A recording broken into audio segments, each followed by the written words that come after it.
Speaker.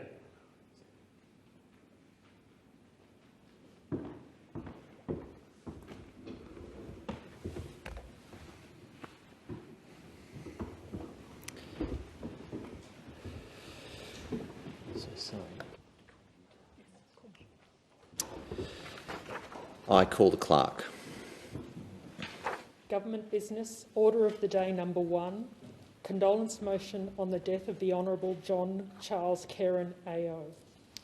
The question is that the motion be agreed to, and I call the member for Macquarie. Thank you very much, Deputy Speaker. When you're a brand new journalist, a city girl fresh in the Canberra Press Gallery, and your radio station tells you that, as well as being a political reporter, you're the rural reporter and required to file daily for the National Rural News, you're really lucky to have a primary industry minister like John Kerin. In 1985, when I stepped into the rural reporter role for the biggest commercial radio network that covered the rural areas, run out of 2UE, things could have gone very wrong. Yes, my parents both came from country New South Wales, but I was born and raised in Sydney, so aside from having lived in an agricultural city in Mexico for a year, farm visits were the sum total of my agricultural experience. But as Minister, John Kerin and his staff were generous in educating me about the issues, explaining things slowly to my no doubt naive questions and filling the gaps in my knowledge. As the longest-serving minister in the primary industries portfolio, Kerin knew what he was talking about, and of course that's how I always referred to him, Kerin, in the tradition of journos relying on surnames to reduce confusion. In my memory, John Kerin was a kind, often funny, relaxed interviewee and apparently grateful that I was paying attention to his agricultural portfolio and sharing his words with farmers around the country. And it wasn't always an easy time, with the tariffs in Europe and the US meaning an unfair playing field for our producers. In 1986, I spent time in Cairns with John Kerin and Trade Minister John Dawkins at the ministerial meeting of fair traders in agriculture, which became known as the Cairns Group.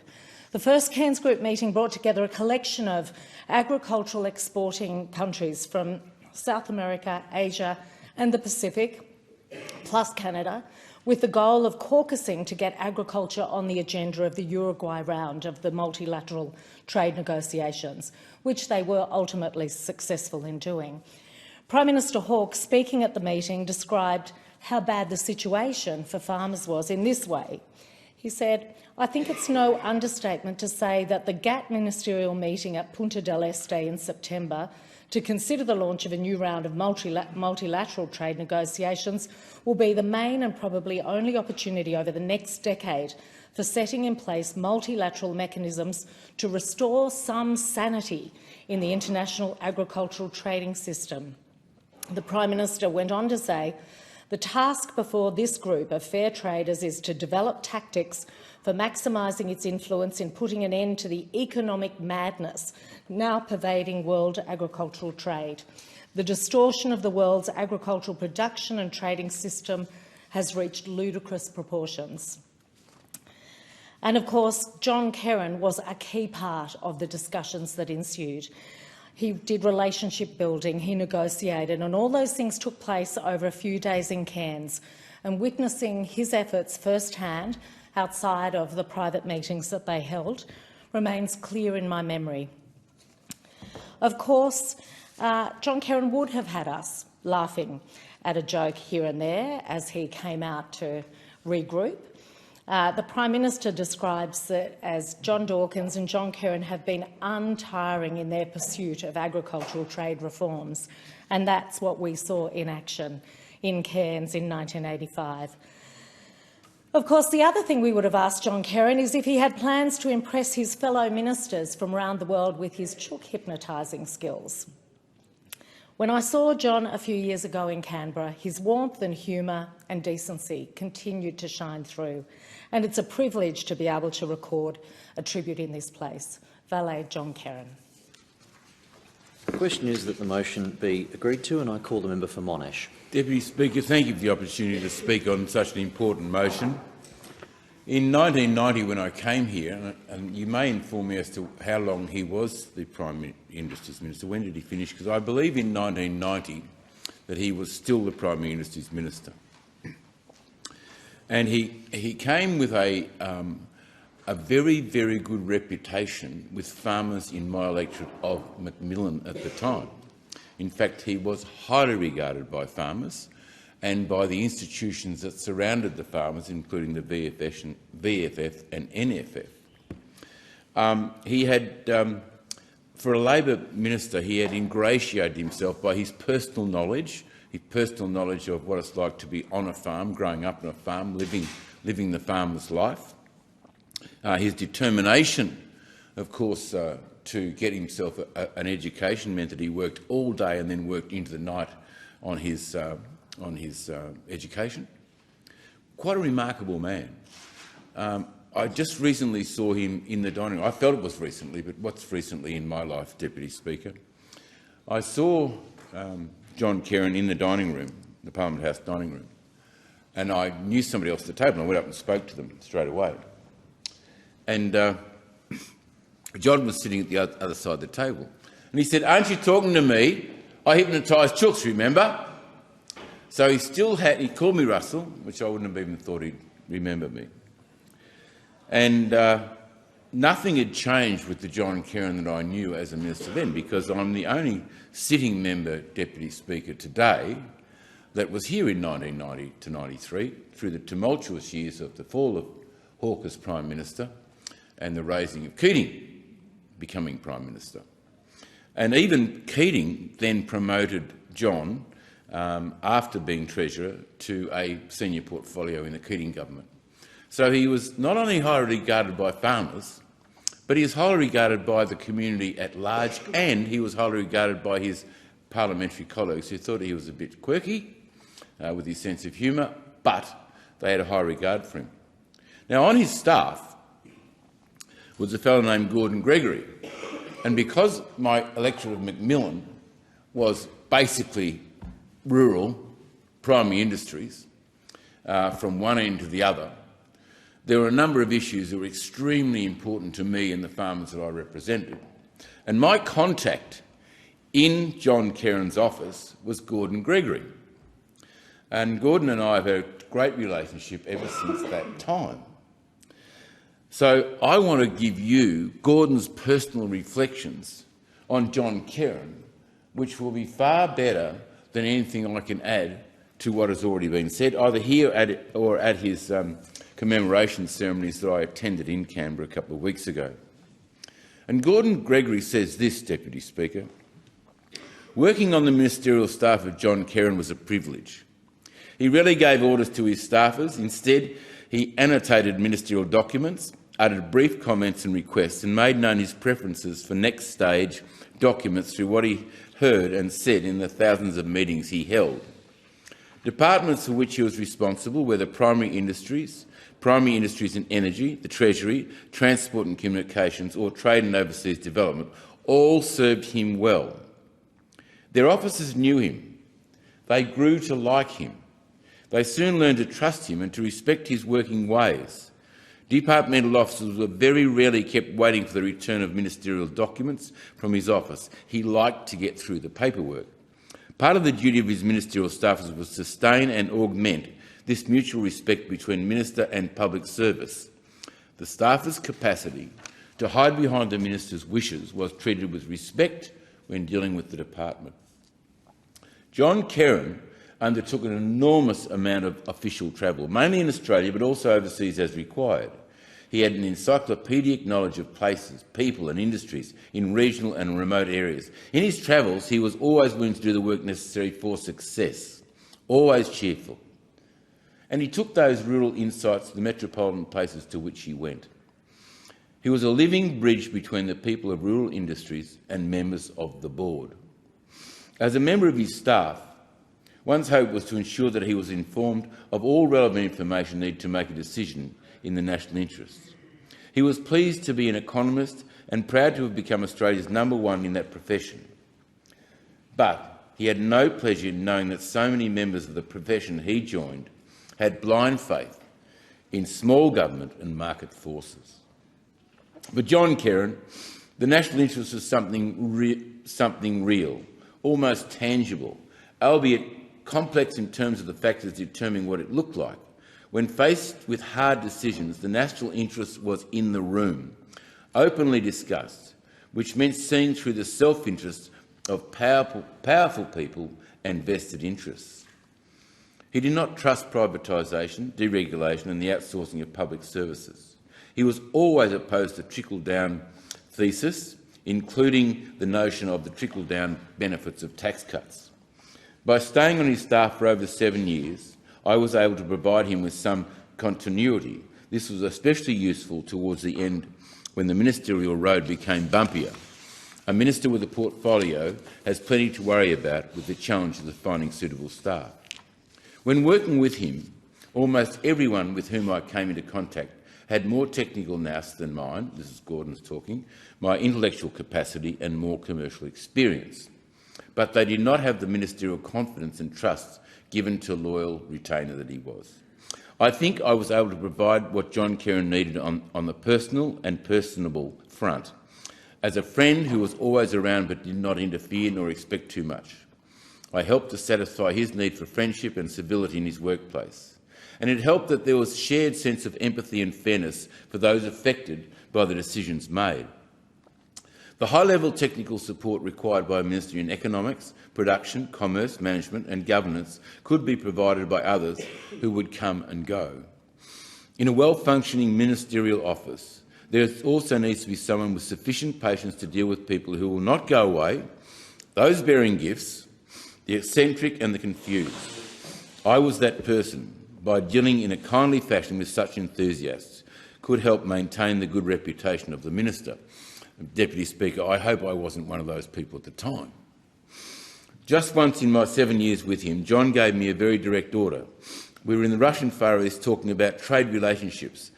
Kerin was being welcomed by means of a rollicking dinner with, if I recall correctly, featured vodka and dancing of traditional late-night folk variety.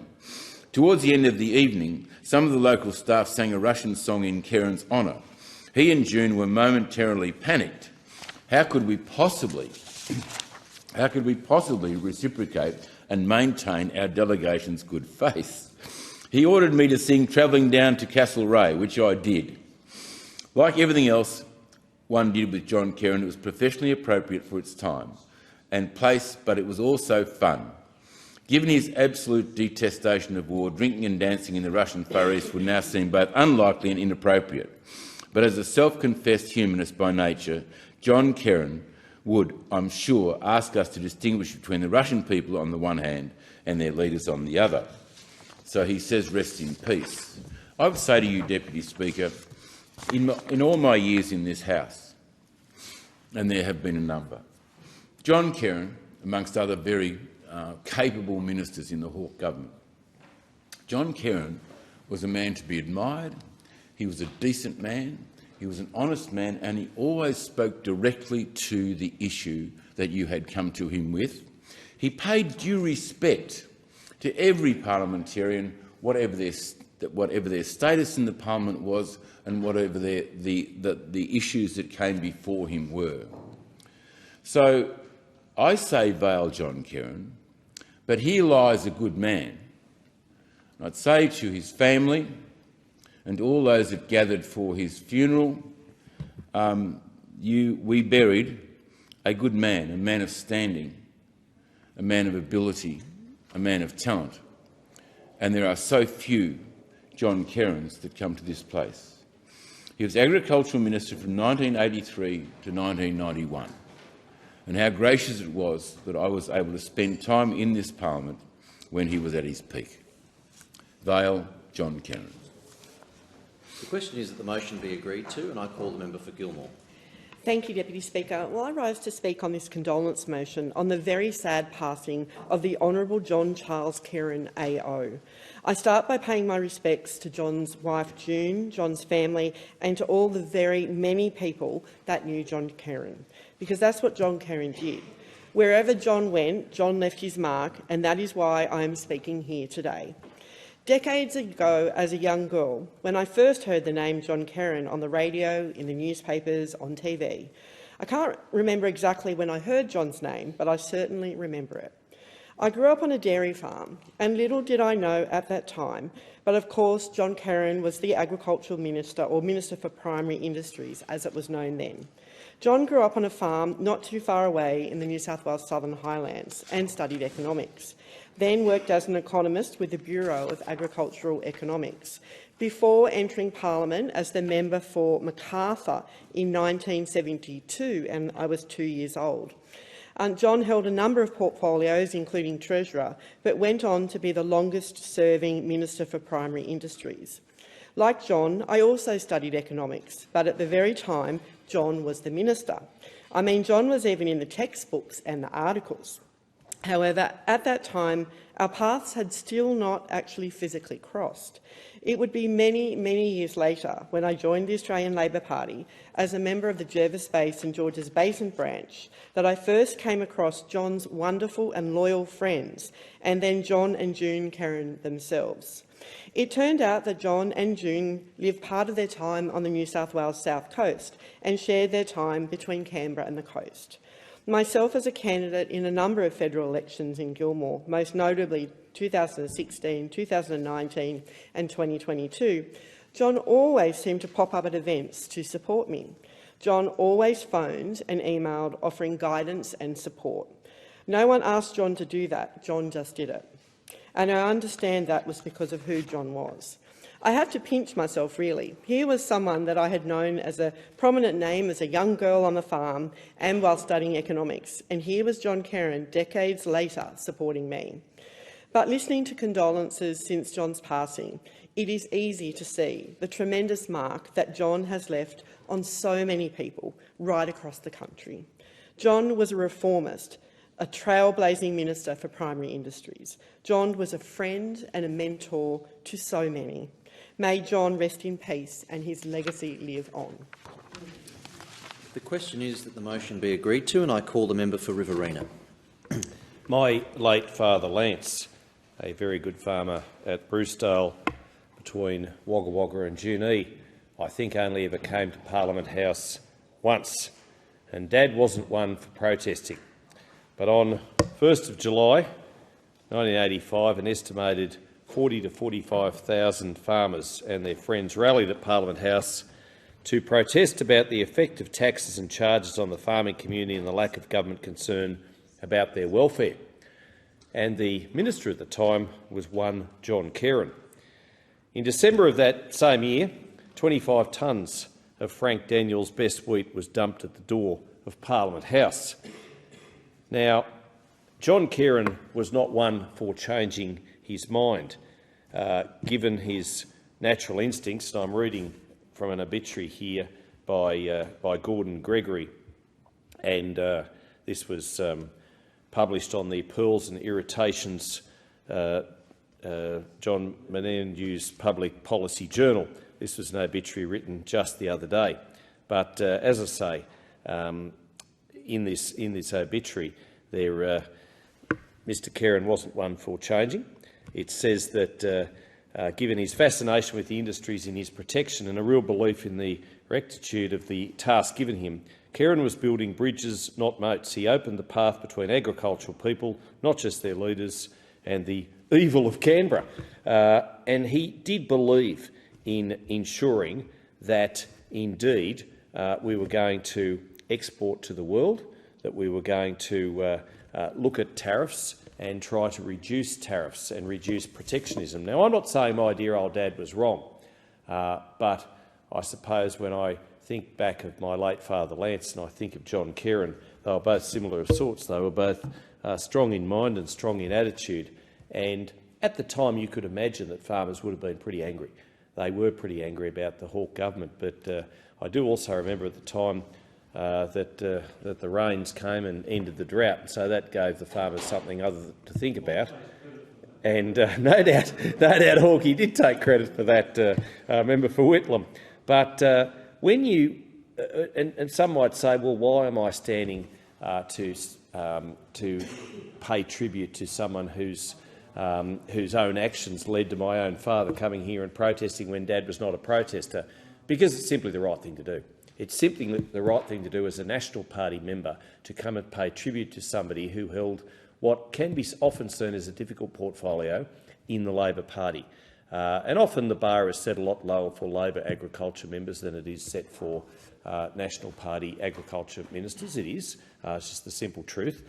But John was the Minister for Agriculture from 1983 to 91, and they were tumultuous years. And it reminds me a little of Eddie Graham. Now, he was the New South Wales Minister for Agriculture from 1944 to 57. He actually died in office. He was the member for Wagga Wagga. They referred to him as the Minister for Wagga Wagga. Such was his passion for my hometown, for that great inland New South Wales city, the largest in the state. And for all of that time, apart from 7 days when, in fact, James McGurr, the great uncle of the current member, Dr Joe McGurr, was the Ag Minister who at the same time has just been elected 28th Labor Premier of New South Wales, Eddie Graham served as a great Ag Minister. And I heard the tribute the other day from Prime Minister Anthony Albanese, who talked about John Kerin, and the word great came out. And anyone who has been the Minister for Agriculture federally can be looked upon as somebody who did the best for rural communities. And to that end, I thank John Kerin. I pay tribute to his legacy. And when you look at his CV, you see that he was born in Barrel. Well, there's a tick. Good agriculture community. He went to Hurlston Agricultural High School and Barrel High School. He worked as a poultry farmer. He was a chook farmer who became a federal minister. Good on him. Before he completed a Bachelor of Arts degree at New England University in 1967. There's a lot of country cred in this man, in this late John Kerin, who we pay tribute to today.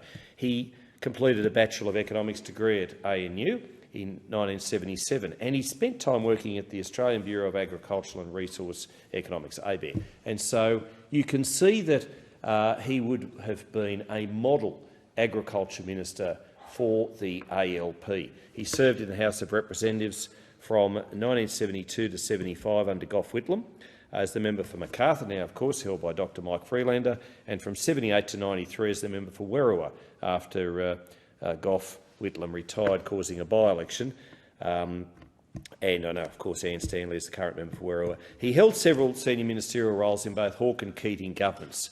He served as 8 years as Minister for Primary Industries and Energy, and that is the position for the longest in Australian history for the ALP. And during his time as Primary Industries and Energy Minister, he played a key role in various Hawke reforms. And we all know of the Hawke reforms, many of which we look on today as being, well, it was about time, and that was a good thing. And our country is greater for it. And obviously, the protest came about, particularly the gradual abolition of most tariff protections on agricultural imports. And of course, our farmers were worried that we were going to get this flood of incoming agricultural produce from countries where they thought we didn't need it. And of course, at the time it was controversial. And of course, we were opening up to the world, not just under the Hawke government, but under previous governments, under successive governments. We have opened up to the world. This is a trading nation. John Kerin played a part in making Australia a trading nation. Bob Hawke appointed Mr Kerin as Minister for Transport and Communications, but he only held the portfolio for a couple of weeks because Paul Keating successfully challenged Bob Hawke, and he was then moved to a trade and overseas portfolio. There was a time too when he was the Treasurer, and unfairly he was castigated by the media for that time as Treasurer. And what it brings home, I suppose, memories of, and we've all had those interviews where if we could take back some of the things we said or some of the answers we didn't provide, that we would in a heartbeat. But you know, you get criticised, and Mr Kerin was criticised by people who would never have put their hand up for public office, never have put their name on a ballot paper. And I've always said it takes guts to put your name on a ballot paper, to put your hand up for public office, and despite that performance as Treasurer, he did his best. We thank him for the various roles that he played and the role that he played in helping shape public policy, the role that he helped in helping to shape the federal government of the day. Now, in October 2010, Mr Kerin was appointed chair of the Crawford Fund, a position he held until early 2017. The Crawford Fund aims to increase Australia's engagement in international agricultural research, development and education. It is a good organisation. John Kerin was a good man. We pay tribute to him today. We mourn his loss. We pay respects to his family. I know he released an extensive memoir of his experiences as Primary Industries and Energy Minister between 1983 and 1991. He passed away on the 29th of March at the age of 85. It was a full life. We wish it could have been longer, but he packed so much into his years and he gave so much for others, so much for our regional communities. And for that, as a National Party member, I say thank you, and for the experience, for the energy that he brought to all the portfolios he held, Vale John Kerin. Order. A division has been called for in the House. The proceedings are suspended to enable honourable members to attend the division. The proceedings will resume when the Chair of the Federation Chamber is resumed at the conclusion of the division or subsequent divisions.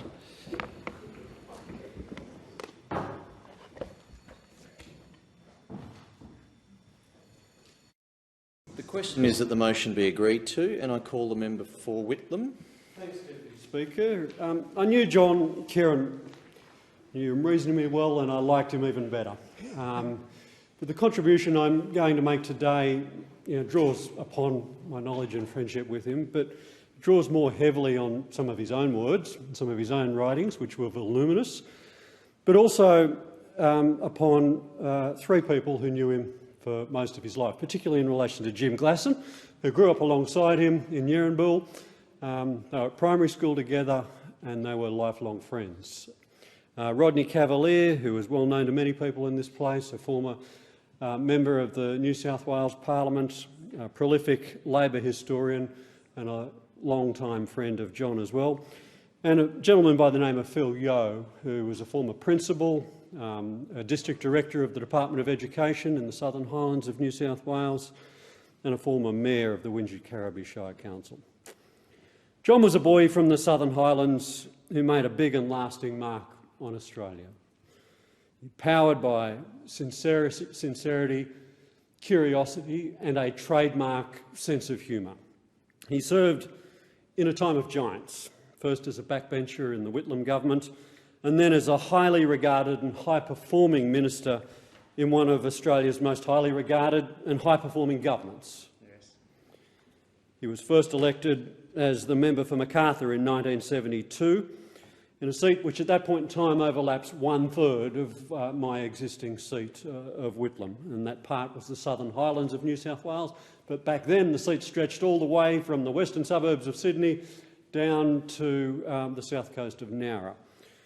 He served until 1975 and then succeeded Gough Whitlam to serve as the member for Werriwa from 1978 to 1993. Both seats took part of what is now the electorate of Whitlam. He did not take what we now would think of as an ordinary path to get there. Growing up on a poultry farm in Yeranbull in the Southern Highlands, he was an autodidact. He chased knowledge as well as chooks. He read The New Statesman, but also The Spectator, deliberately seeking to see the full span of politics, wanting to know, but also to understand. In his youth, he worked as an axeman, a bricksetter, a poultry farmer, and finally, before his election to Parliament, he worked as an economist in the Bureau of Agricultural Economics, an organisation to which he returned, unusually, during his brief break in his parliamentary service. He joined the Mittagong branch of the Labor Party in 1965, the year I was born. They met out the back of the Mittagong Hotel, and the attendees were, he insists, 4 men, or 5 men and a dog.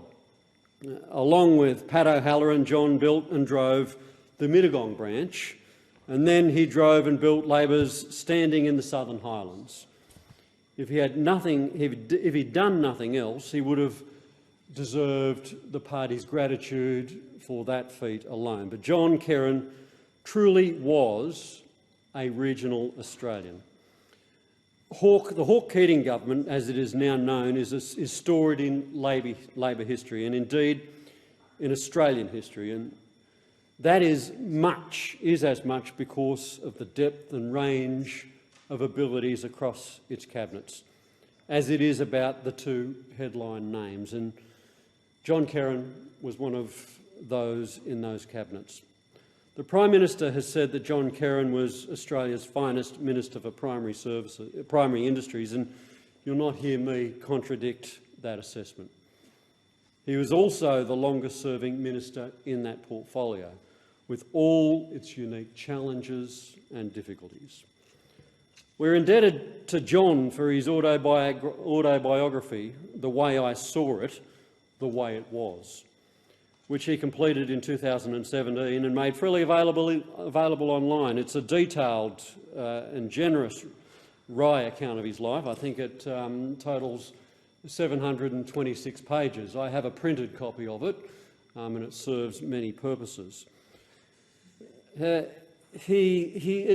It serves a great account of not only his life, but has a particular focus of his time as a minister and the things that it taught him and the things that he wished to teach the rest of us. He wrote some mighty wise things like, it's not just possible to be a good policy maker if you do not foster trust. And it's best to think you may be wrong and try to put yourself in the other person's shoes rather than being supremely confident that you're always right. There are many thanks to go around and many statements of how privileged he felt to have served in the federal government at that time. The generosity that John showed in his autobiography, both to Hawke, who he called a superb chairman, and to Keating, who he described as a master, is a measure of his nature. There's no bitterness about the things that had gone wrong or attempts to elevate his own contribution at the expense of others. His description of himself a few pages later as poorly or patchily educated, lacking confidence and often indecisive, is a terribly modest reflection of his abilities, but a striking reflection of his humility as a human being. And that, I think, we can all observe is a rare thing in politics. John Kerrin was much more than these things, and Australia, and Australian Labor, was much enriched for his service. Vale. The question is that the motion be agreed to, and I call the member for Fenner.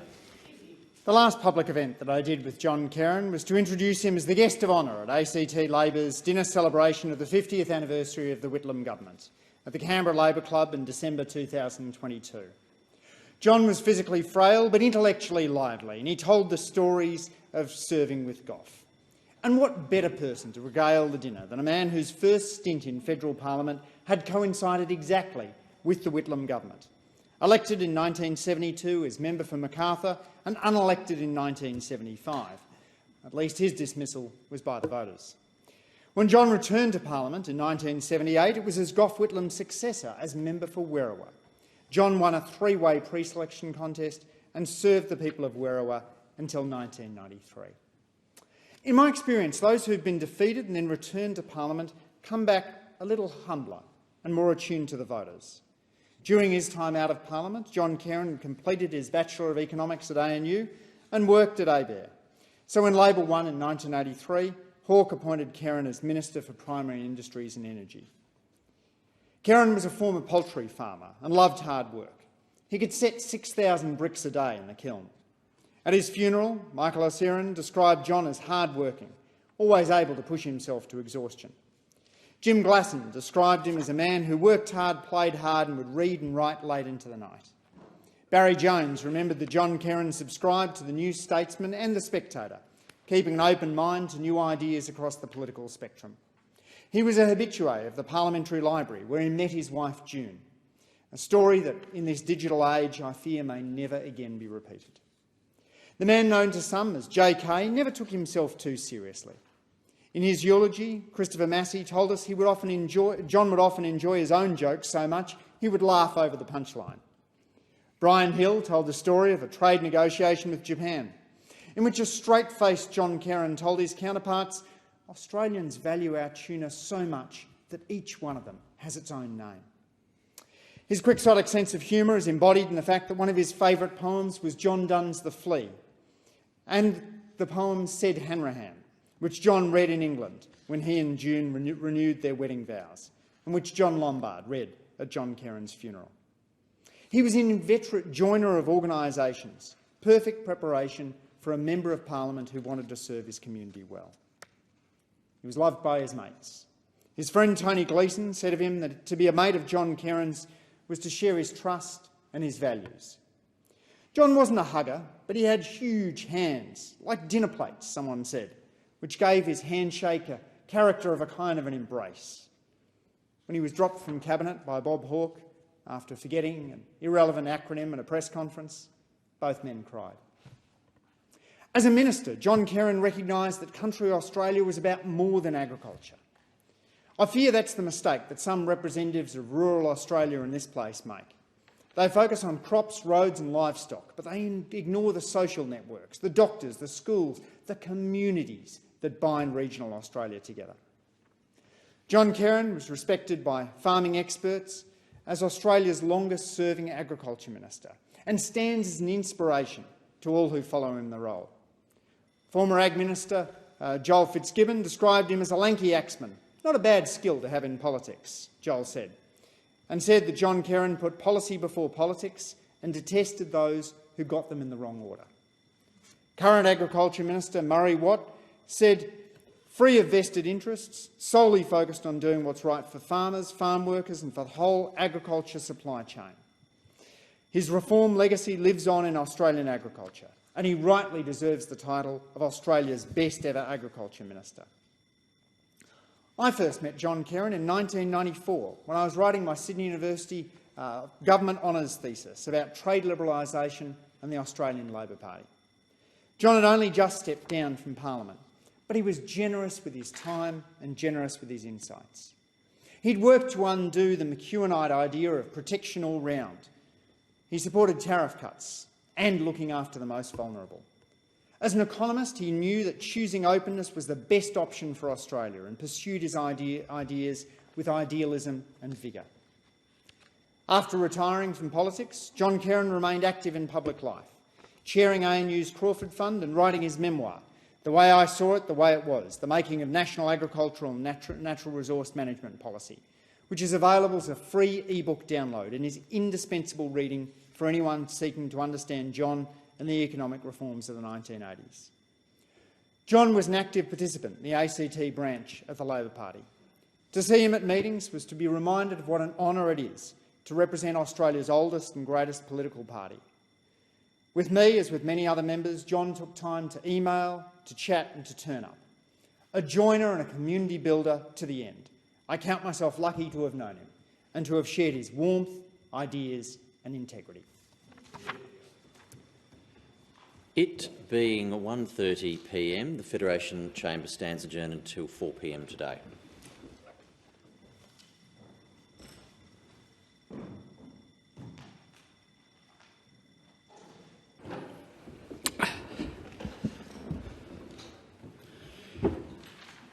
Just to remind honourable members that the business before the House is the condolence motion for the late Honourable John Charles Kerrin. The question is that the motion be agreed to, and I give the call to the member for Werriwa. Thank you, Mr. Deputy Speaker. There have been very few or more honourable or decent members of this place than the 10th member for Werriwa, and I am of course referring to the late John Kerrin AO. My predecessor, Gough Whitlam, would of course insist that for the sake of setting the record completely straight, I should add that John Kerrin was also the second member for Macarthur and a former member of the Mittagong Shire Council from 1969 to 1971. The latter was a feat that the former Prime Minister never achieved. And so, Mr Deputy Speaker, I rise to pay tribute to John Kerrin, a member of this House in the period of 1972 to 75 as a member for Macarthur, and then again from 1978 to 1993 as the member for Werriwa. John was known as the most efficient Minister for Agriculture this nation has ever known, and with no disrespect to the honourable incumbent, I think that is right. But he was much more than that, very much more. John's ministerial career was stellar. At different times he was Treasurer, Minister for Trade and Overseas Development, Minister for Transport and Communications, along with his beloved Agriculture, and also Minister for Energy. Born in Bowral and raised in Yerrinbul in the Southern Highlands on his family's farm, John later attended Hurlston Agricultural High School, which is still in the electorate of Werriwa. John spent a period of time in his youth in the poultry industry. Perhaps it was here that his famous ability to hypnotise chickens was developed and perfected. His other jobs around this time included axeman and bricksetter. Given John's size, it's not surprising he found his way into these industries.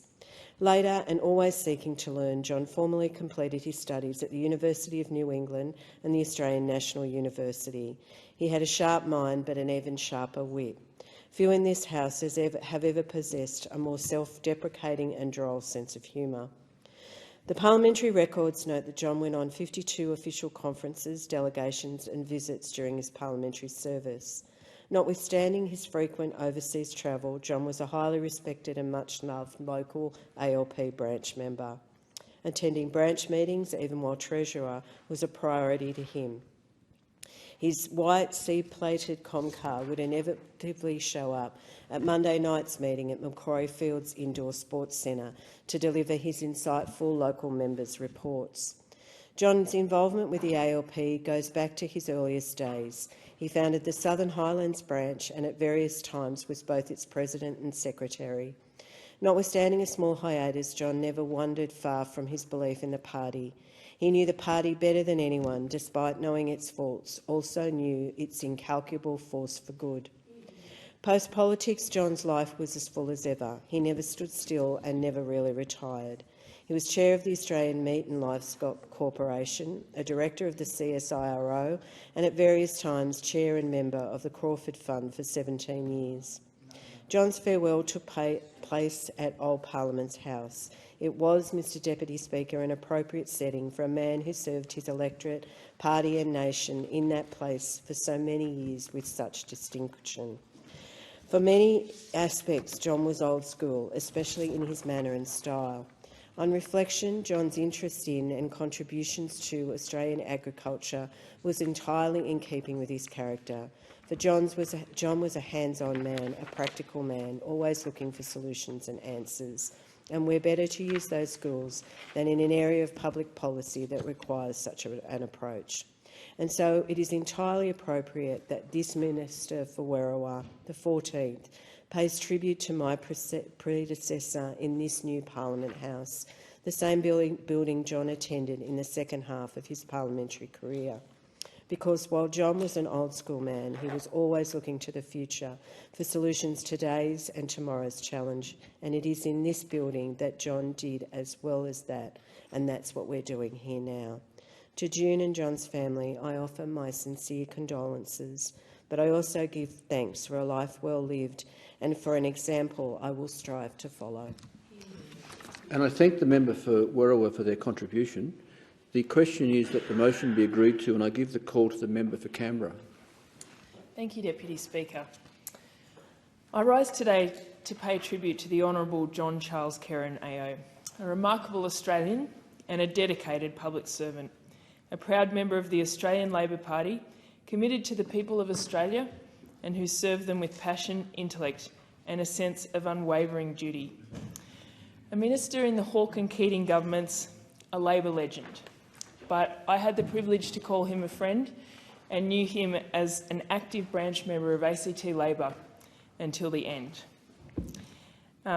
It was always a little daunting and a great honour to have him come and join me on the campaign trail, both in 2019 and in 2022, and to have him stand on street stalls in the Canberra cold with me and talk to voters. I was particularly touched when, after I was pre-selected, to have John and his wife June reach out to me and offer their advice and their support. And it was an absolute honour to know him. It was wonderful to see a man who had been such a senior minister and, as I say, a Labor legend, who to him to be a member of our party was still to come to branch meetings, to support candidates and to offer advice. And it was very moving at his funeral to hear Barry Jones talk about John's commitment to party democracy and how that was part of his involvement in ACT Labor. He will be very much missed in our branch. John was born in 1937 in Bowral, just a few hours down the road from this place. In his valedictory speech, he spoke of joining the Labor Party in 1956 in response to the Vietnam War, and was elected president of the Mittagong branch at the second meeting he attended. He was first elected to the House of Representatives in 1972 to the seat of Macarthur. While he lost that seat in the 1975 election, he returned as the member for Werriwa in 1978, taking the place vacated by Gough Whitlam. During his time in Parliament, John held numerous ministerial positions. He served as the Minister for Primary Industry and Energy from 1983 to 1987, and later as Treasurer, Minister for Transport and Communications, and finally Minister for Trade and Overseas Development.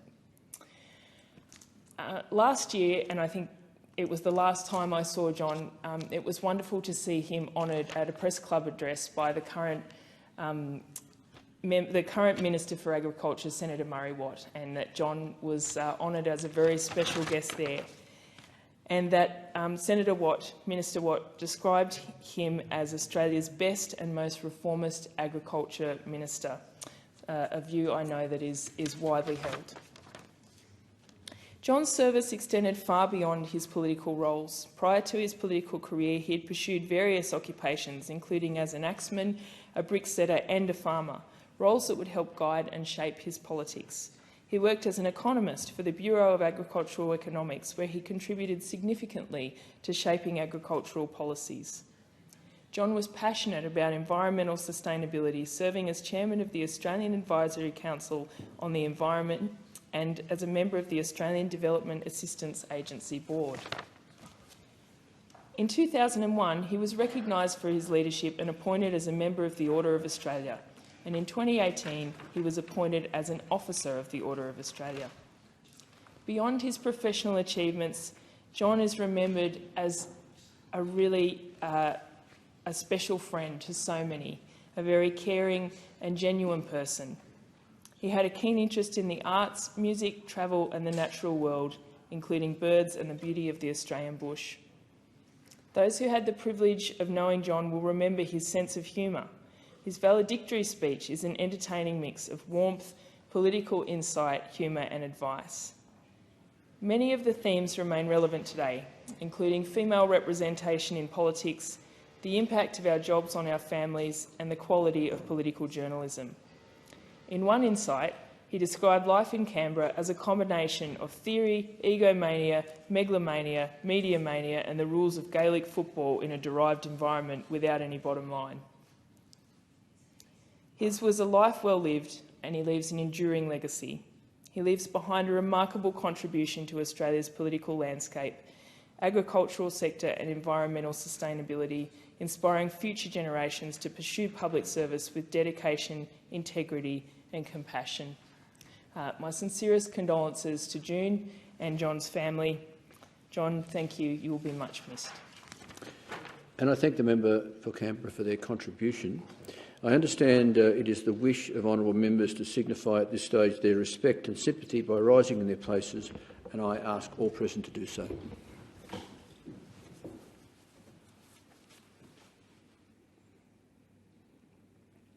I thank honourable members.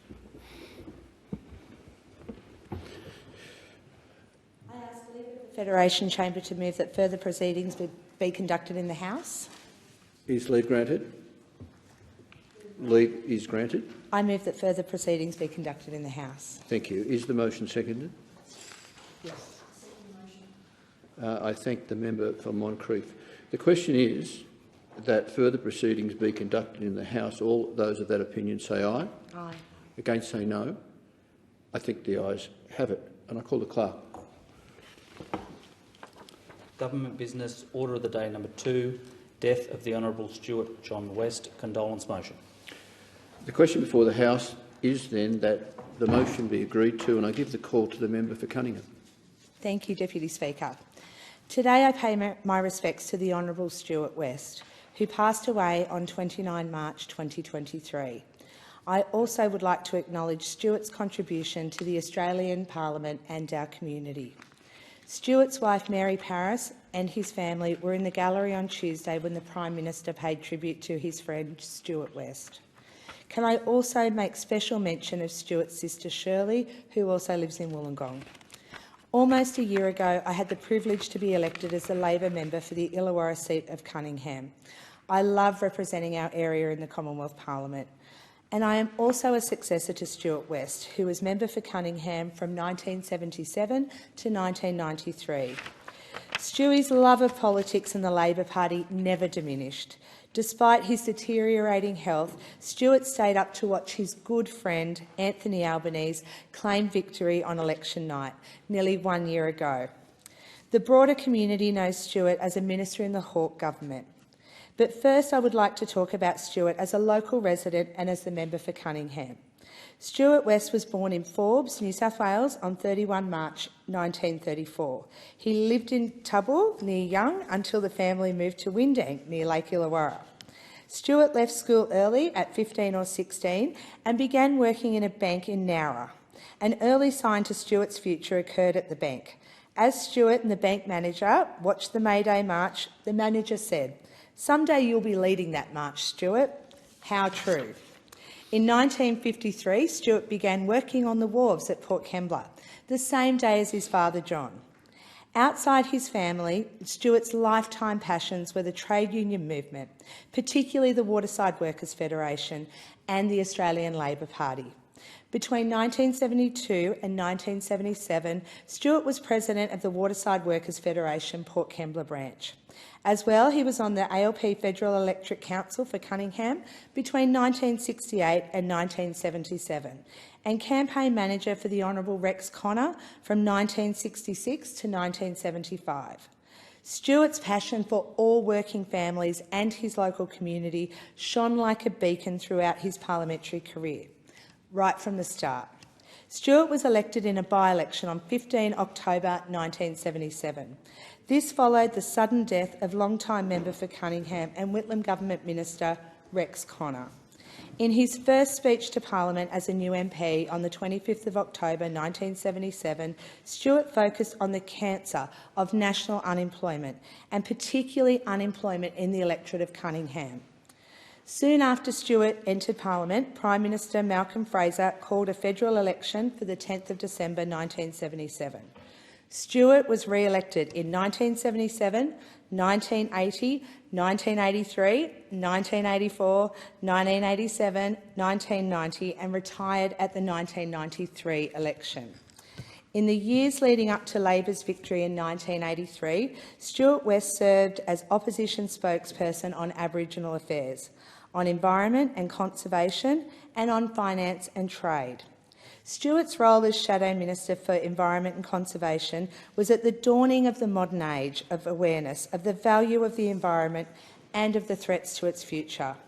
It was during this period that federal Labor announced its support for saving the Franklin River in Tasmania and Kakadu in the Northern Territory. Stuart was the lead author of those policies at the 1982 ALP National Conference, which were then taken to the 1983 election. Those policies were implemented soon after the Hawke government came to office. When the Hawke Labor government came to office in 1983, Stuart became a member of Cabinet and Minister for Immigration and Ethnic Affairs. These were exciting and somewhat turbulent times. One issue concerned uranium mining in Australia and uranium exports. As uranium was debated again during the first year of the Hawke government, both about the Three Mines policy and a proposal to export uranium to France, Stuart West, described by McIntyre and Faulkner as the only left-wing member of the first Hawke cabinet, resigned from cabinet because he could not support the cabinet's decision on these issues. Stuart remained Minister for Immigration and Ethnic Affairs until the end of 1984. In the meantime, he rejoined cabinet in April 1984. Stuart's ministerial roles continued through to 1990. During that period, Stuart remained in cabinet as Minister for Housing and Construction from late 1984 to mid-1987, and then Minister for Administrative Services from mid-1987 until April 1990. Working with Stuart through this journey were a great team: Idalina Guerrero, Michael Samaras and Joan White. I have talked to Mary about Stuart and their life together. All I hear in her voice is love. Mary and Stuart first met in September 1972 and married in December 1972. And as I have said, it's a love story. The memories of Stuart's children, grandchildren and great-grandchildren are all about his unquestioning love and support. They all have their own stories about his support and encouragement for them in all aspects of life. I did recognise one other characteristic of Stuart that all of his family fondly recall: Stuart's love of ice cream. They are family stories.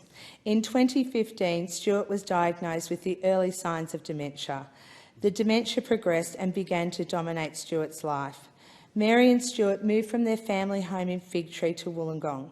Supported by their family and support services, interrupted by a stay in hospital, Stuart spent his final days in their apartment, surrounded by love. Dementia denied him the power of speech, but he did have moments where he was lucid. I am not breaking confidences, but Mary told me a lovely story from late last year. When Mary went to say good morning, he said, "I love you, Mary." A couple of weeks later, he said, "There she is." The following week, he said, "You are beautiful." Then, in classic Stuart style, a couple of days later, he said, "You again." Mary told me the other day that what she misses most about Stuart are his beautiful smile and blue eyes, along with his renditions of "You Are My Sunshine" and "Solidarity Forever." I have talked about Stuart West's passion for all working families and his local community. I finish with words from the then Prime Minister Paul Keating to the House of Representatives on 17 December 1992, the last sitting day before the 1993 federal election, at which Stuart was retiring. My colleague Stuart West was a member of the Cabinet with me. He more than distinguished himself. He comes from a working-class area, the area of Wollongong, and he has never done or said a thing which he thought or knew was injurious to the people he represented, only always speaking in their favour. I am proud to follow in the footsteps of Stuart West, the Labor member for Cunningham from 1977 to 1993, and I have truly valued both his and Mary's friendship over the years. Rest in peace, Stewie. I thank the member from Cunningham. The question is that the motion be agreed to, and I give the call to the Assistant Treasurer, Minister for Financial Services and Member for Whitlam. Thanks so much, Deputy Speaker. It's my great delight in what is otherwise a sad moment in this parliament to follow the wonderful words of my friend and comrade, the member for Cunningham, in her very personal and beautiful contribution to this debate. Stewie West was a comrade, a leader, a trade unionist and a friend. I actually knew of Stuart West before I knew him personally. As any of us who grew up in the Illawarra, you'd have a morning, you'd tune into what was then Radio 2WL, and you'd turn the radio, it was AM, Deputy Speaker, and you'd turn the radio on in the morning, and invariably you'd hear the voices of Labor luminaries, whether it was Nando Lely, whether it was Merv Nixon, Rex Jackson, Stuart West. They were the names you heard, issuing direction, statements on behalf of the Labor movement, the Labor Party or the trade union movement, and it was a daily occurrence.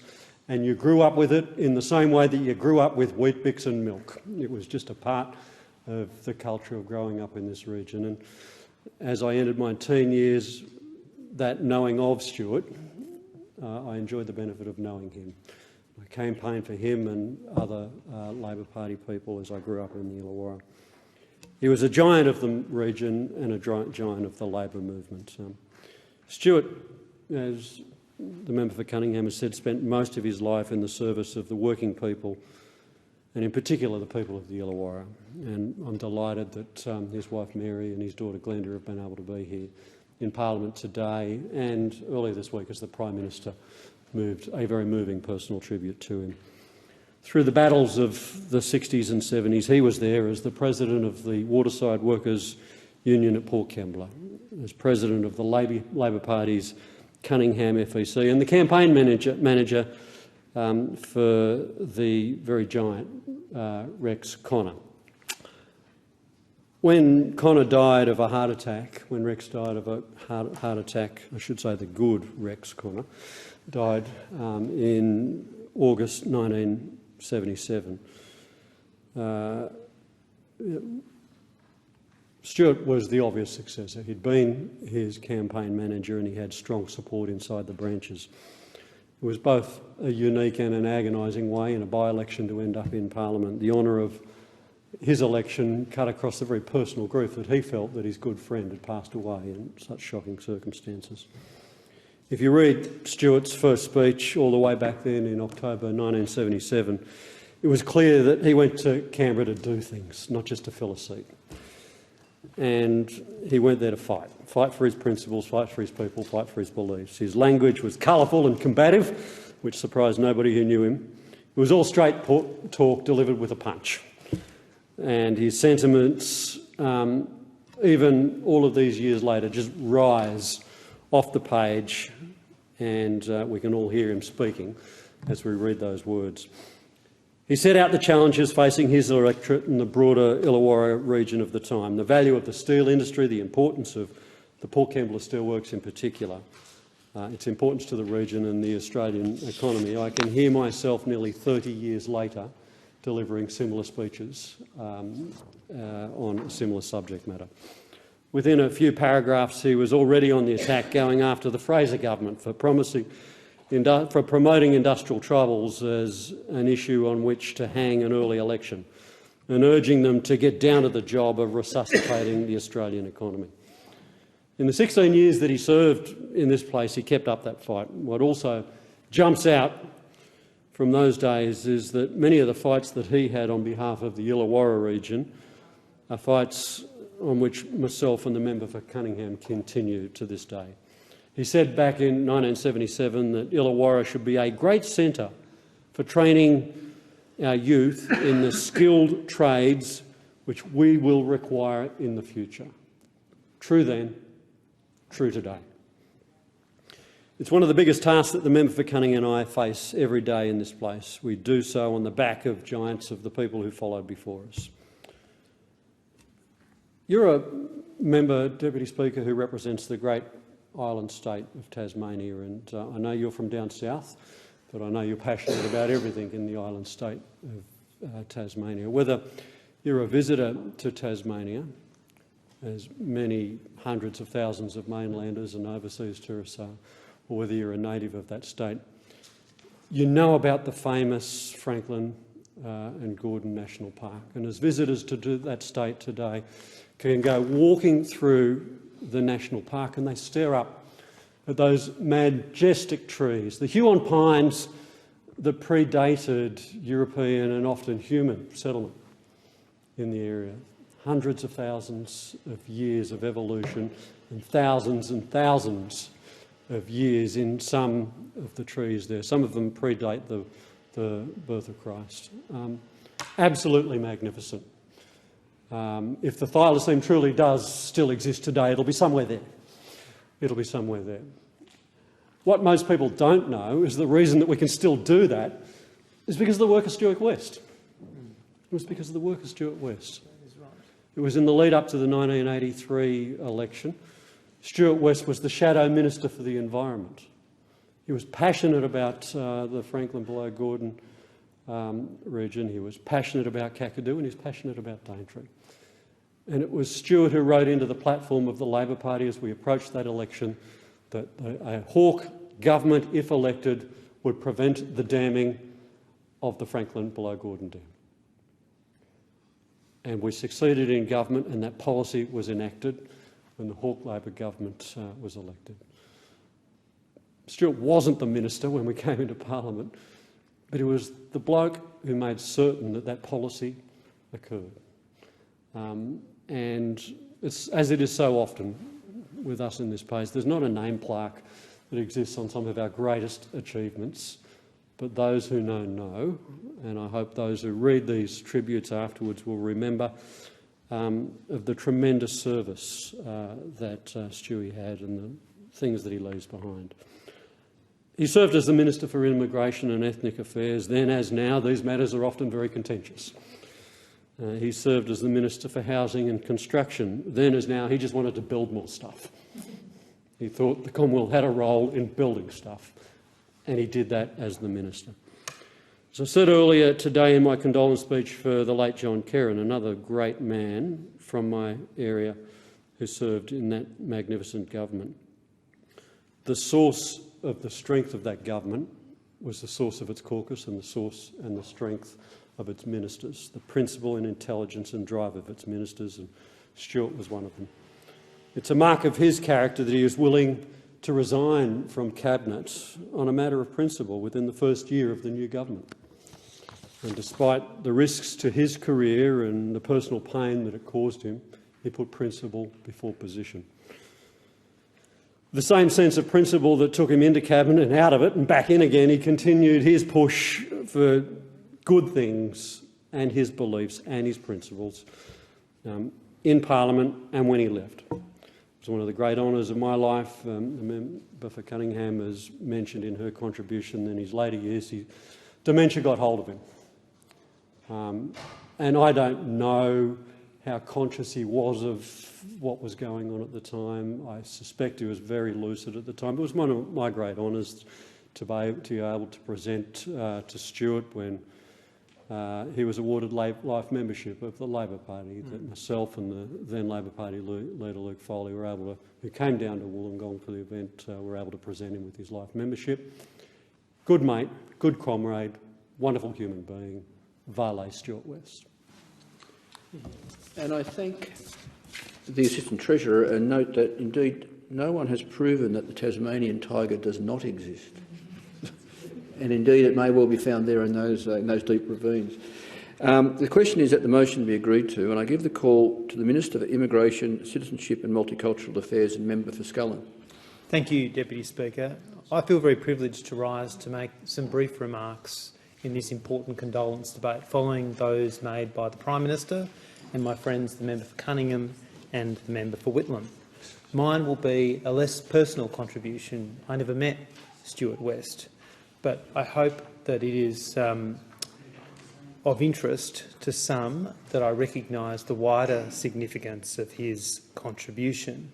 I think his is a life and a career that deserves to be recognised in this place, and for that recognition to go to the totality of his contribution.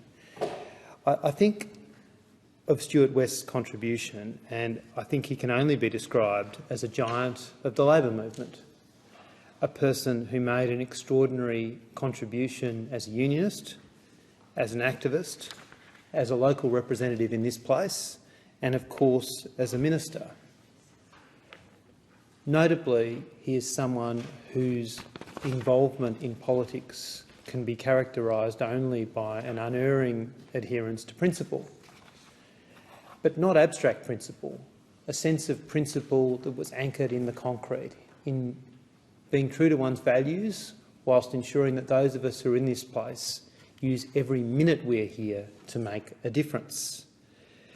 Stuart West was also the only member from the left of the Labor Party to be a member of Hawke's first cabinet. That is something that I think is very significant in our political history, and his role is very significant in the evolution of our politics since then, that is something that has been under-recognised in our party, but I think more broadly. Also under-recognised is the fact, and my good friend the member for Whitlam touched on this, it is well known that Stuart West did a quite extraordinary thing. He resigned from the ministry, he resigned from the cabinet, and he did so by choice over a matter of principle. But he did that and subsequently returned. That says something both about his standing with the Prime Minister, with his colleagues, but also, again, about his commitment, not to principles in the abstract, but to the responsibility of those of us who have the power to act for good, and he continued to do so. Stuart West was Minister for Immigration. He had a slightly different title than mine, but very similar responsibilities, again, in circumstances that can be described only as challenging. The way he went about them is a template, and his example of principle and pragmatism is something that I hope to emulate to some degree, because I don't think I will live up to his example. His lifelong concern for refugees is also something that I find inspirational, a concern that he gave expression to as a minister, but through every moment of his time in active politics, and indeed beyond it, as my friends from the Illawarra are better placed to attest than me.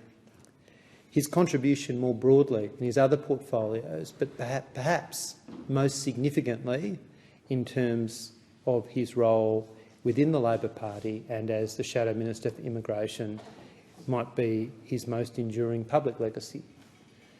The decision to prevent the damming of the Franklin below Gordon is not only fundamental in its impact on the great state of Tasmania, Deputy Speaker, but on our country's relationship with our precious and beautiful natural environment. It also ultimately radically reshaped the relationship between the Commonwealth and the states. It's hard to think of a more significant individual decision than the decision the Australian Labor Party made in that platform to that act, to that critically important act. And I think that is something that is worth restating and reflecting on. But ultimately, whilst it is true that if Stuart West's life was defined by contributions, by achievements, it would have been a great life of service. I think, for some of the reasons I've outlined, his contribution is greater than that, by the power of the example he set, about the power of collective action, by the power of a union, the power of the great movement that I'm proud to be a member of, and the power of all of us in this place to make a difference in our communities and to our country. My thoughts are with all of those who knew him and loved him, and particularly his family. Vale. And I thank the Minister.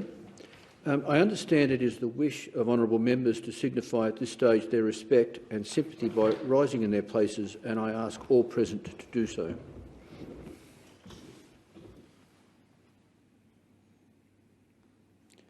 And I thank the Federation Chamber. I give the call to the member for Cunningham. I ask that leave of the Federation Chamber to move that further proceedings be conducted in the House. Is leave granted? Thank you. I move that further proceedings be conducted in the House. Thank you. Is the motion seconded? Second the motion. The question is then that further proceedings be conducted in the House. All those of that opinion say aye. Aye. Again say no. I think the ayes have it. And I call the clerk. Government Business Order of the Day number 3, Death of Yunupingu AM Condolence Motion. Thank you. The question is that the motion be agreed to, and I give the call to the member for Solomon. Thanks, Deputy Speaker. It is with great sadness that I learned of the passing of Dr Yunupingu AO on 3rd April this year. It wasn't unexpected. Yunupingu's health had been declining, but nevertheless, when the news came through for certain that he had passed, the tributes and memorials poured in. He made a towering contribution to Indigenous and to the broader affairs of our nation. He was preeminent in First Nations land rights over his lifetime. He was a Yolngu man, a leader of the Gumatj clan from Arnhem Land of the Northern Territory. And in 1978, he was made Australian of the Year. He was made a member of the Order of Australia in 1985, and he was a long-term chair of the Northern Land Council. And a friend of mine worked closely with him during that time, and I'll pass on a reflection from her later. But above all, he was a proud and fierce warrior for his people. He forcefully engaged with power across politics to drive better outcomes for his people. And I had the honour of meeting Yunupingu at the Gama Festival in Arnhem Land in August 2007. I was working as a patrol commander for Norforce at that time, and that Gama Festival and the words of Dr Yunupingu really opened my mind to a whole range of things. And a dark cloud was hanging over that festival when we met. The Howard government had launched the Northern Territory intervention 2 months earlier. And Dr Yunupingu led opposition to this intervention. He demanded consultation. It affected every aspect of his people's lives. And he wrote in response to inquiries from the government about his criticism, and I quote, "The answer is simple. I told him I was a landowner and leader, and he had not spoken to me. He had acquired my land and sought control of my life without talking to me, let alone seeking my consent. Nor had he spoken to the hundreds of people like me throughout the NT who spent their lives coping with third world conditions, a lack of services, and the abject failures of governments. That simple failure to consult, I told him, would eventually undermine his good intentions. The conditions that hurt children and that he was pledging to fix would remain while he sought to impose a solution." Very wise words and powerful words indeed. Since then, and with my entry into Parliament, I've sought to listen to Dr Yunupingu over the various Gama festivals and times that I have spent in Arnhem Land, and to other First Nations leaders who are trying to drive real change. But it is that failure to consult that has held progress back. Dr Yunupingu's success in building training facilities on his clan land and developing business enterprises is key for economic development across the Northern Territory. It has been real leadership. And we saw that exemplified with the successful launch of rockets by Equatorial Launch Australia from the Arnhem Space Centre. And it really highlights the breadth of Dr Yunupingu's vision. And the Gumatj clan, with Dr Yunupingu's leadership, are also open to engagement with defence in a variety of ways. His people are truly the custodians of the land, the sea and the sky, and I'm proud to be part of a government that is working to finally realise his aspiration at a broader level to have a successful referendum on the voice to Parliament. Now, then, followed by other elements of the Uluru Statement, i.e. treaty and truth. And as Dr Yunupingu wrote, and I quote, "I'm seeing now that too much of the past is for nothing. I have walked the corridors of power, I have negotiated and cajoled and praised and begged Prime Ministers and Ministers, travelled the world and been feted. I have opened the doors to men of power and prestige. I have had a place at the table of the best and the brightest in the Australian nation, and at times success has seemed so close, yet it slips away. And behind me, in the world of my father, the Yolngu world is always under threat, being swallowed up by whitefellas." End quote. Mr Deputy Speaker, we can now deliver a voice to First Nations people that Dr Yunupingu feared would slip through his hands. I mentioned a friend of mine who worked closely with him when he was the chair of the Northern Land Council. It was Morag Hocknell, wanted me to send a simple message. Yunupingu's spirit may be at rest, but his legacy will live on and our family memories will endure forever. During my time with him in the NLC, we worked together and travelled throughout the top end and interstate to spread the importance of Aboriginal land rights, the rights of the traditional owners, and the message was from the heart. It was strong and it was continuous. Vale Yunupingu. And I thank the member for Solomon. The question is that the motion be agreed to, and I give the call to the member for Macarthur. Macquarie. Oh. Close. My apologies. The Thank member you. for Macquarie. Thank you, Deputy Speaker.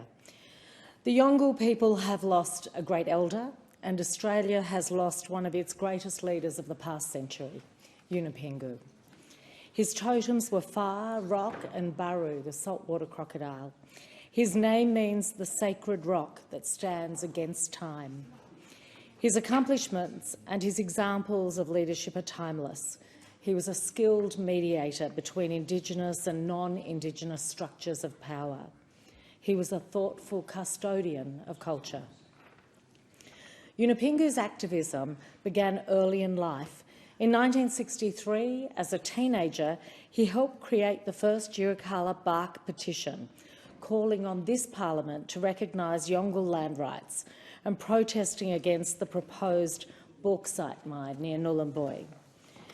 An edition of that petition, a piece of art, is displayed not far from here in the Members' Hall, recognised as one of the foundational documents of the land rights movement. This bark petition represents the first time that a document describing Indigenous ways of representing connections to country was acknowledged by Parliament. Yunupingu would go on to devote his life to the building of understanding, goodwill and respect between Aboriginal and non-Aboriginal Australia, and using art and music and culture to do that. That was a real focus of his efforts. And as Special Envoy for the Arts, I want to draw attention to some of those things that he did. Yunupingu understood the power of music as a force for social change. In 1971, he recorded Gurindji Blues and with Ted Egan and Vincent Lingiari, the legendary land rights activist who led the Wave Hill Walk-Off in 1966. Now, that song brought the Gurindji struggle for land rights to the ears of Australians in the southern states and brought national attention to their cause. It no doubt contributed to the ultimate return of the Gurindji traditional lands in 1975. Yunupingu lent his voice and guitar skill to several recordings by Yothu Yindi, whose music has amplified calls for recognition and treaty for 3 decades. He helped to establish the Garma Festival. This celebration of First Nations art, song, dance, storytelling and ideas has become a vital institution in our cultural life. He chaired the Yothu Yindi Foundation and saw it become an extraordinary force for good. The Foundation's Garma Institute provides education facilities on country in northeast Arnhem Land and put Yolngu culture at the core of its curriculum. It was in Arnhem Land at Garma that I first heard Yunupingu speak in person. It was 2009, and he and Jenny Macklin, who was then Indigenous Affairs Minister, opened the Garma Festival, which was focused on the creative industries.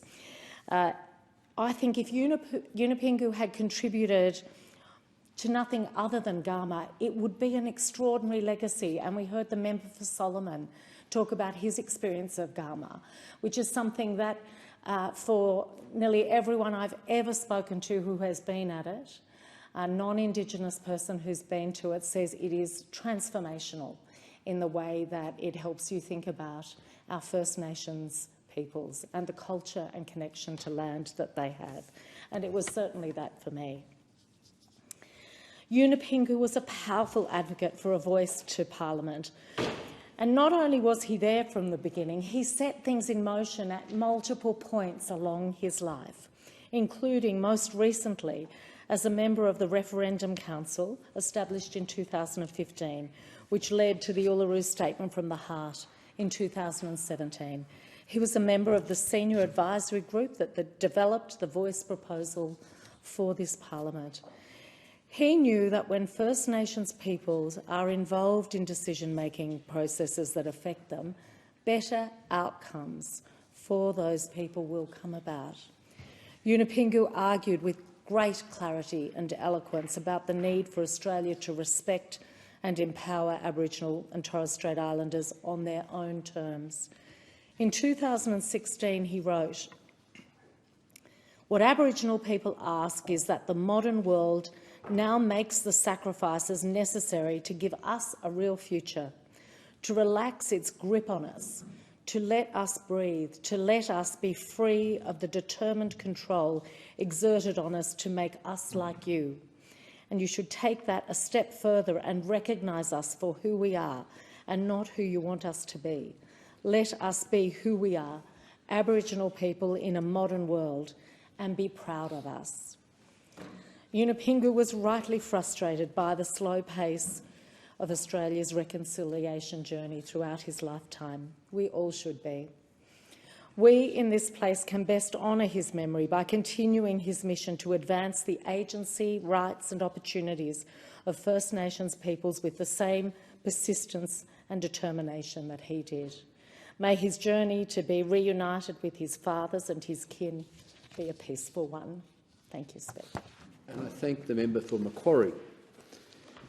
I understand it is the wish of honourable members to signify at this stage their respect and sympathy by rising in their places, and I ask all present to do so.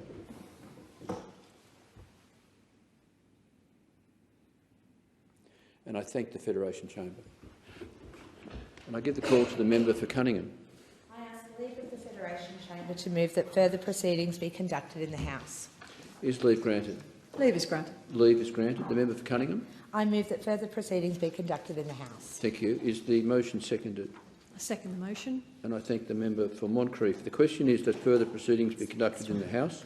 All those of that opinion say aye. Aye. Against say no. I think the ayes have it, and I call the clerk. Further statements on the death of Alan Gyngell AO. Are there any statements?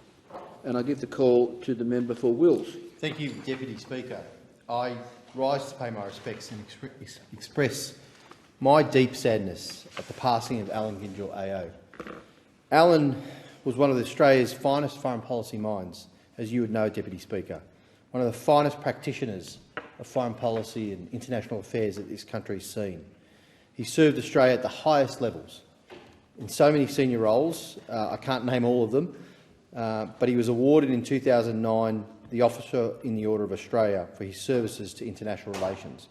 As some of you may know, he served as the international advisor to Prime Minister Paul Keating in the early 90s. He was a public servant in the Department of Prime Minister and Cabinet, as a First Assistant Secretary of the International in the early 90s. He began his foreign policy career, of course, at the Department of Foreign Affairs and Trade. He served as a diplomat in Rangoon, in Singapore in the 70s, and Washington in the early 80s. And as you would know, Deputy Speaker, he was a member of that rather famous cohort, the Class of '69. So many accomplished Australians came out of that year. More recently, or later in his life, Alan was the National President of the Australian Institute of International Affairs, and he also served, of course, as the Director of ONA. And I know, Deputy Speaker, you would know the great work that Alan did there, having served yourself in that organisation. Indeed. He also served as Executive Director of the Lowy Institute, a think tank, for many years, and an honorary professor at the ANU. But that's a very impressive list of his service. It doesn't really capture the importance of Alan's contribution to Australia's place in the world. He was, of course, deeply respected by his colleagues, and it wasn't just because of his contribution and his intellect, it was also because he was such a lovely and generous person. He was a kind man, a good man, mild-mannered and softly spoken, but what he had to say was so incisive and so sharp, his critical analysis was so sharp and relevant that it was really a contrast to his manner in some respects.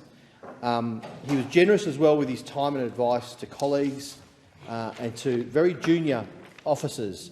And I was very fortunate to have had the opportunity to spend time with him, particularly when I was starting out in foreign policy and defence policy work. He didn't have to spend that time with me, but I know for a fact that he spent a lot of his time with many young Australians who are working their way through the public service and gave his wise counsel, advice, guidance and mentorship.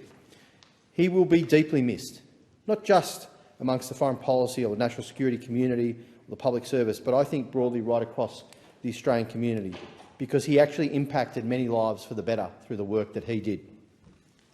It was actually a very shocking surprise when we heard of his passing. It happened very, very quickly. My understanding is within 5 weeks of his diagnosis, he passed away. But I also heard that he was very philosophical about his situation.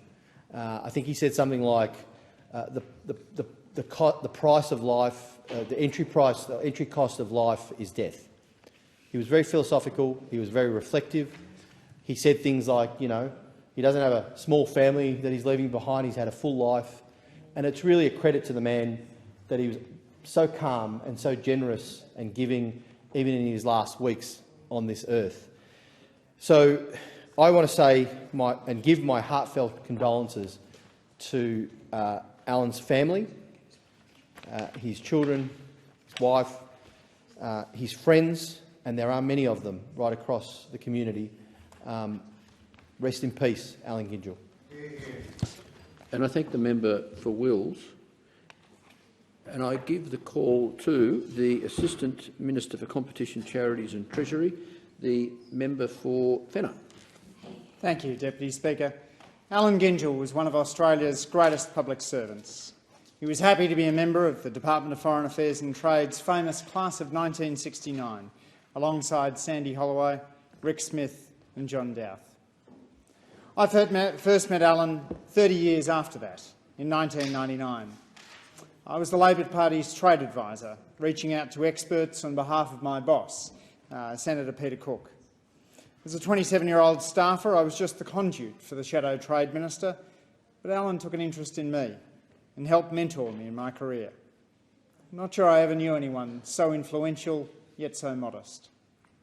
Alan Gyngell had served as Foreign Policy Advisor to Prime Minister Paul Keating and had represented Australia in Myanmar, Singapore and Washington DC. He was curious and insightful about the world. As we walked to the Washington DC Metro on a summer day in 2000, I remarked on how green Washington DC is. Alan offered the observation that the story of white settlement in the US is one of settlers moving west, finding more verdant lands, expanding populations and pushing further west. By contrast, Alan said, the story of white settlement in Australia is one of expeditions like Burke and Wills, tragic stories of failed explorations in the desert. And that, Alan said, is why America has more than 10 times the population of Australia. When I studied in the United States, I fell in love with a young American lass and wanted to impress her when I brought her back to Australia. Alan offered to lend us his King's Cross apartment. It was the perfect base to explore the city. The only risk I was worried about was that I was secretly planning to propose marriage to Gwyneth, and I was worried she might tip to my plans if she learned I'd just borrowed the apartment for a bloke who had just finished helping Paul Keating on a book titled Engagement. Alan served as the inaugural Executive Director of the Lowy Institute, shaping the country's preeminent foreign policy think tank over his 6 years at the helm. In 2009, Prime Minister Kevin Rudd phoned Alan to ask him to head the Office of National Assessments, Australia's top intelligence body. As Kevin recalls, Alan was holidaying on the Amalfi Coast at the time. It was a mark of the man that 2 decades after leaving the public service, he was prepared to not just cut his holiday short, but to serve his country once again. As Director-General of ONA, Alan had access to Australia's most tightly held secrets, yet he was still curious about how his agency could engage with outside thinkers, inviting in university professors to discuss how ONA could improve its work. Alan was close to the world of power, but constantly engaged with the world of ideas. In 2003, he and Michael Wesley wrote Making Australian Foreign Policy, a key foreign policy text. In 2017, he wrote Fear of Abandonment, Australia and the World since 1942. More recently, he and Darren Lim produced the podcast Australia in the World, whose 112th episode came out on the 4th of April. As Darren noted, quote, he'd tell me, for example, that every Australian government, quote, discovers India at least once in its time in office, or that there are certain things all Australian leaders must say when giving speeches about the US alliance, although those differ by party. Darren went on to say, Alan was relentlessly curious to hear my theorist's take on events, and he was utterly respectful of my views. Alan was someone who could be persuaded. He would always engage, giving me the space to make my point, and, when necessary, he had the patience to teach me when my theorising took me far past the bounds of reality.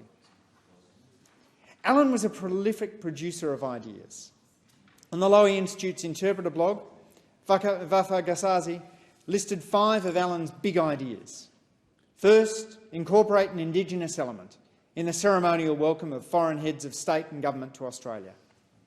Second, craft problem-solving coalitions in response to emerging global challenges. Third, resource the Foreign Service properly. Fourth, use foreign policy speeches on hard challenges. Fifth, don't securitise everything. Alan was a great mentor to young people. As Executive Director of the Lowy Institute, he not only hired staff but worked to shape them into better thinkers and better communicators. He encouraged people to read deeply and travel widely. When he came to our home in recent years, he was always keen to hear what our 3 young boys were doing and what they thought. He probably knew more than anyone in the room, yet he wanted to listen more than to talk. Alan had a mighty impact on public policy. The National Press Club recently, the Foreign Minister singled Alan out for special mention, noting, Alan has been an official and unofficial advisor to governments for decades, always in singular service of Australia's national interest. He is the definitive historian of Australian foreign policy. He is the finest writer about Australian foreign policy. He is, frankly, the finest mind in Australian foreign policy, and possibly also the smallest ego in Australian foreign policy. I emailed Alan to say how chuffed I was to see his intellect and modesty acknowledged. He replied, thanks, Andrew. My analytical instincts tell me there was a bit to be tested in the judgments, but it was very nice to hear, particularly as one of my children was in the audience. It was vintage Alan Gyngell. My condolences to his widow, Catherine, and to their sons. And I thank the Assistant Minister for Competition, Charities and Treasury. Are there any statements? And I give the call to the member for Solomon. Thanks, Deputy Speaker. And can I commend the member for Fenner on that fine contribution and great impersonations of the podcast. They were very accurate. I almost thought like I was listening to the great man. And it is with great sadness that I too learned of the passing of Alan Gyngell AO on the 3rd of May after a short illness. And as tributes have poured in over recent days, we've all been reminded how much of an enormous contribution that Alan made to Australia's understanding of its place in the region and the world. Alan was our finest mind in Australian foreign policy, said our Foreign Minister, Penny Wong. Andrew Shearer, Director-General of National Intelligence, said that, and I quote, a giant in the policy world, Alan combined a mild manner with a brilliant intellect, modesty, fairness and a healthy dose of self-effacing humour, end quote. And again, that the intelligence community was always enriched by the wit, wisdom and analytical prowess of Alan Gyngell. We always learnt by listening to him, end quote. From Paul Simon, the former head of ASIS. Another quote, he is someone whose intelligence crept up on you. As you got to know him, the more you got to respect him. That was former Ambassador Dennis Richardson. Alan's distinguished career included his roles as National President of the Australian Institute of International Affairs, AIIA, from 2017 to 23. He was Director General of the Office of National Assessments from 2009 to 13, and he was founding Executive Director of the Lowy Institute for International Policy for 6 years from 2003. Alan served as Senior International Advisor to Prime Minister Paul Keating from 93 to 96. What many don't know is that Alan served as also as a negotiator, mostly secretly, to help produce that 1995 Australia-Indonesia security agreement. Prior to that, he was at the Department of the Prime Minister and Cabinet, including as First Assistant Secretary International from 91 to 93.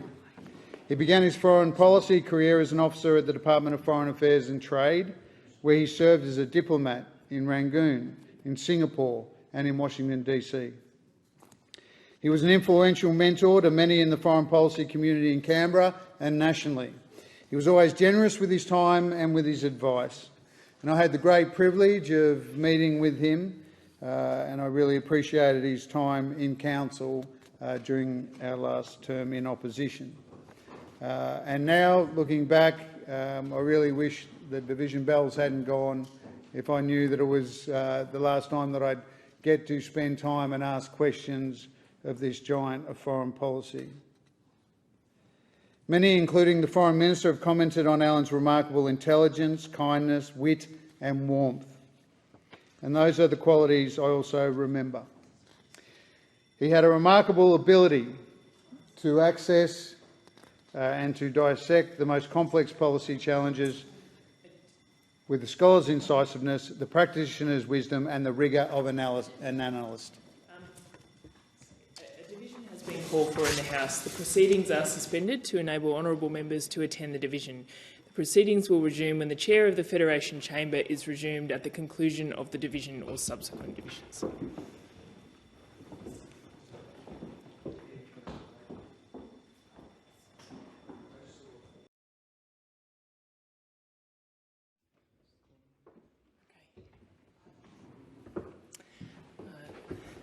The member for Solomon has the call. Thanks, Deputy Speaker. In continuation, and earlier in my remarks about the remarkable Alan Gyngell, I reflected that my last conversation with him was interrupted by the bells. And then I was getting towards my contribution about this incredible man of Australian foreign policy, a very decent man, and the bells took me away, and I will return to it now. In 2020, I engaged with his thought-provoking work by writing a response to his essay that was titled "History Hasn't Ended," that was in the Australian Foreign Affairs Journal. Alan's piece was typically commendable for its even-keeled policy prescriptions and his level-headed tone in discussing our complex and consequential relationship, particularly with China. In this work, Alan made the point that, and I quote, "The comforting familiarity of the post-World War II era has ended, and the strangeness of our international environment, including China's centrality, is here to stay. Learning how to adjust to the strangeness and operate effectively within it is this generation's great national test." End quote.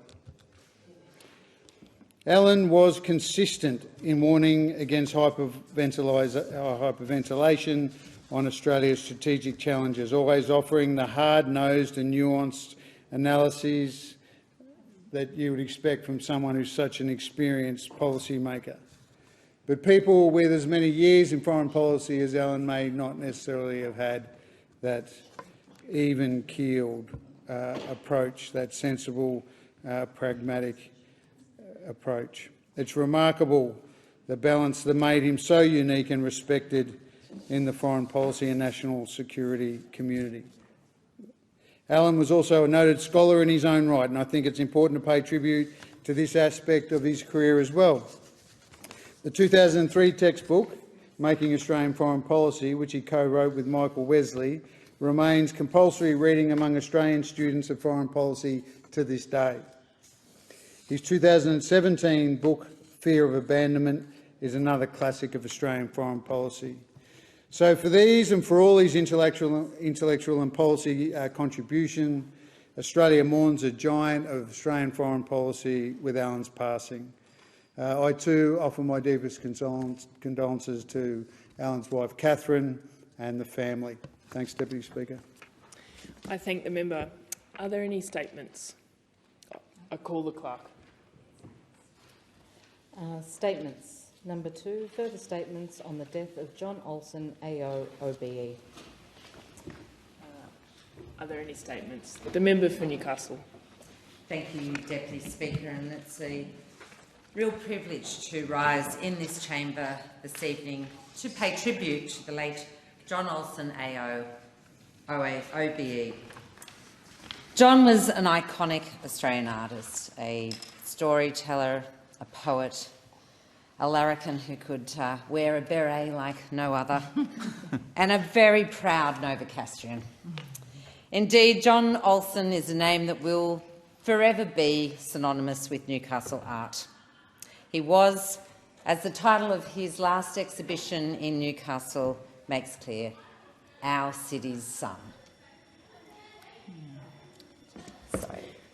A division has been called for in the House. The proceedings are suspended to enable honourable members to attend the division. The proceedings will resume when the Chair of the Federation Chamber is resumed at the conclusion of the division or subsequent divisions.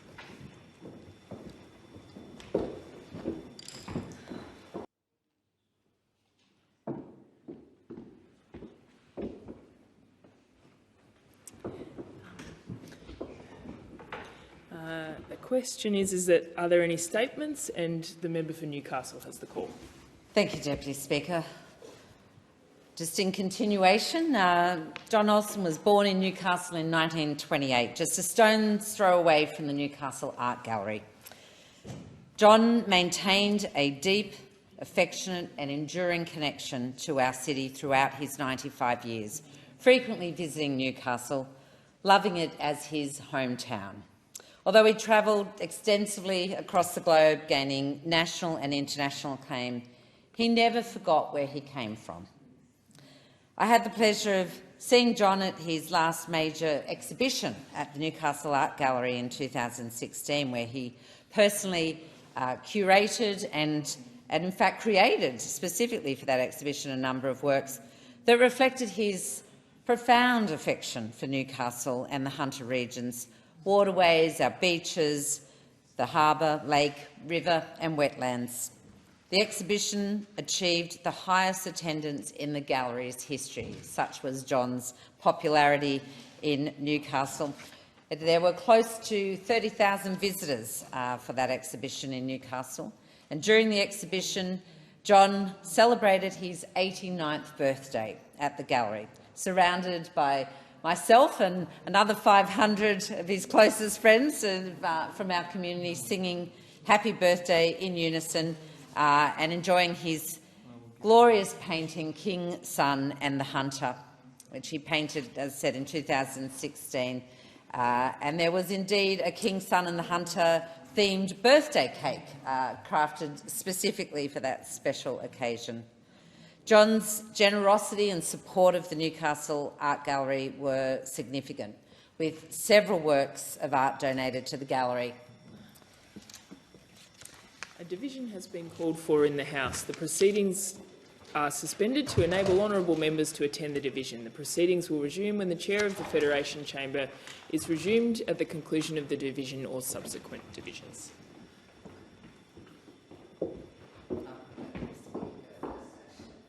Sorry. No, that's absolutely fine. Okay. So lovely to see you all. In accordance with the resolution agreed to earlier this sitting, the Federation now stands adjourned until Monday, the 22nd of May 2023 at 10:30 a.m. Thank you.